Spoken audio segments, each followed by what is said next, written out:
Hey yo, what is happening guys? This is the Lineage coming at you with another video. So today we are 16 days away from Kingdom Hearts 3.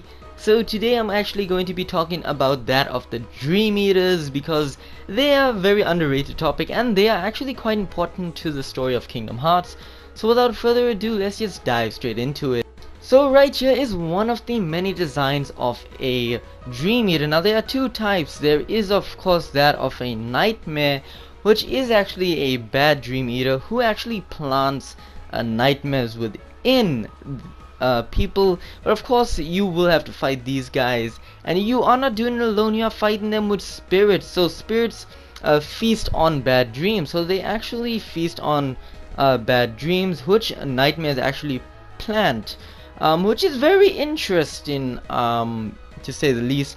And of course, during the Mark of Master exam, Sora and Riku recruit Spirit Dream Eaters to help them combat the nightmares play during the Sleeping Worlds. But right here, you can actually see how it is implemented within the enemy archives. Then, so of course, we have the Dream Eaters nightmares symbol inside the Heartless symbol, which is of course part of the unversed symbol, and of course the nobody symbol. And if you don't know what any of these means, don't worry, I made videos. It's in the playlist. You can go check it out whenever you're free, or if you're new to the series, or if you're new to Kingdom Hearts in general, go watch it. I suggest it to you. And of course you can create your own spirits, and this is my three. I call him Dumbo, Greg, and dollar signs. And the reason why I call him dollar signs is because, well, Kingdom Hearts is very expensive with potions. Well, potions aren't that bad, but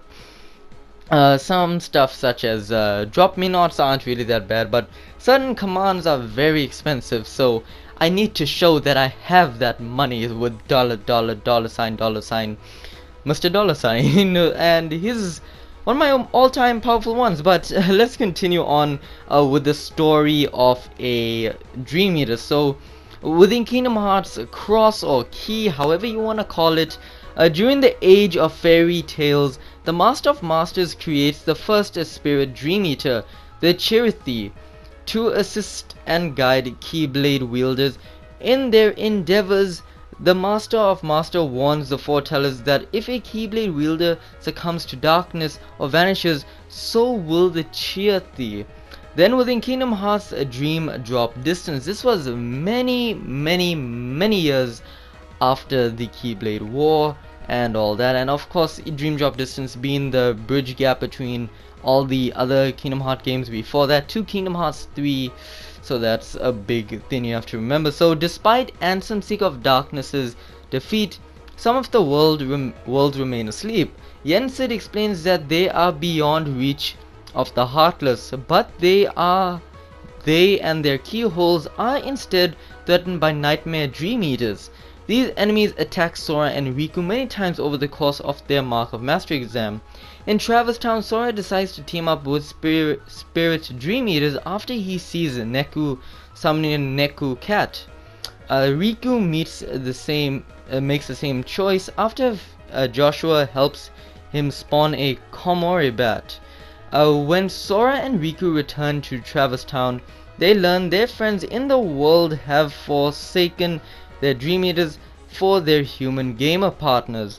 The Keyblade wielders also encounter a Spellison, which wreaks havoc before escaping the Symphony of Sorcery. There, this powerful nightmare troubles Mickey Mouse until Sora and Riku comes to his aid. In a false version of the world that never was, Riku came face to face with Ansem, Seeker of Darkness. The Heartless reveal Riku is a Spirit Dream Eater who spent his entire Mark of Mastery exam inside Sora's dreams. Riku battles Ansem, defeating him, and escapes the world that never was. He then locates Sora's Meow Wow and uses the power of his Komori bat to reach the castle that never was. Then after the encounter with the real Organization 13 and Sora's successful rescue, Riku returns with King Mickey, Donald, Goofy, and Leah to the mysterious tower. To wake Sora, Riku voluntarily plunges back into his friend's dreams and defeats the armored Ventus Nightmare. Reawoken, Sora watches as Yensid names Riku a Keyblade Master. He returns to the sleeping Traverse Town and reunites with his spirit Dream Eater. Now let's talk about the design. Like the Unversed, Heartless and Nobodies, Dream Eaters come in many shapes and sizes and colors. They resemble real-world animals and they bear emblem that designates them as either spirits or nightmares. While spirits Dream Eaters are bright colored, nightmares are less vibrant. A spirit Dream Eater's disposition determines its eye color, while nightmares' eyes are round, red and lack pupils. Characters that become Dream Eaters have emblems on their bodies in accordance to their roles. Riku, a spirit Dream Eater, has the appropriate sigil on his back. Meanwhile, the armored Ventus Nightmare has one embolized on his helmet. Let's talk about the nature of the Dream Eaters. So, Dream Eaters exist in the realm of sleep, where they consume the dreams, nightmares of its denizens. The nightmares, Dreams Eaters outnumber spirits, which Riku and Sora must create by collecting the necessary recipes and dream pieces. Spirit Dream Eaters enjoy affection and love playing with training toys.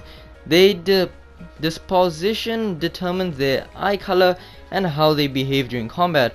While paint guns can be used to alter the body color, spirits lend their powers to Sora and Riku via the link system, and they can compete against each other others of their kind in Flick Rush tournaments.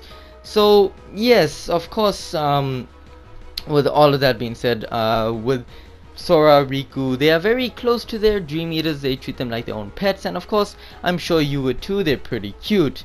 But one more thing I want to talk about is some references that Yensid has said within Dream Drop Distance, and I quote, "Y'all recall in your first journey that you brought many worlds back from the darkness, but some never returned completely.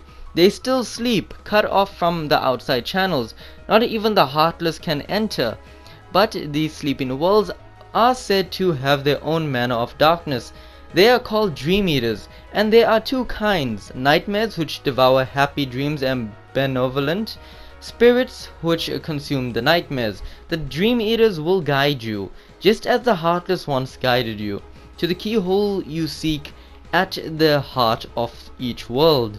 End quote. So of course that shows that yes, even the nightmares are very important and all that. So it's very important for them to actually put Dream Eaters into two categories, because we never actually see a good nobody. Well, I guess some nobodies you can consider being good, such as organization members. Some of them are really good, and then you get Heartless. I don't think we have met a Heartless that is actually pretty good. Unversed, we have never met someone who is good, so it's kind of nice to see that there's a diversion between the two types. Now let's continue with the final part of quotations, and that is from Ansem, Seeker of Darkness. And he says, and I quote, "At the start of your test, when you stuck out that tiny island, you saw me there dressed in a robe. Immediately you knew something was wrong, so without even knowing it, you dove into Sora's dream, and you became exactly what the sigil on your back represents: a Dream Eater to protect Sora from the nightmares." End quote. Of course, this was Ansem, Seeker of Darkness talking to Riku about him being a Dream Eater. So now you know what a Dream Eater is. You know some stuff about Riku as well, which is very interesting. So please do leave a like, helps me a lot. Comment down in the comment section down below, what would you like to see next? What are you excited for? Are you ready for the Xehanort master plan? Cause let me tell you, it's a big doozy. Share with friends, because sharing is caring, and most importantly, subscribe to become a fellow Lightning Bolt. Anyway guys, that is it for this video, and as always, this is Lightning J. Blaze out.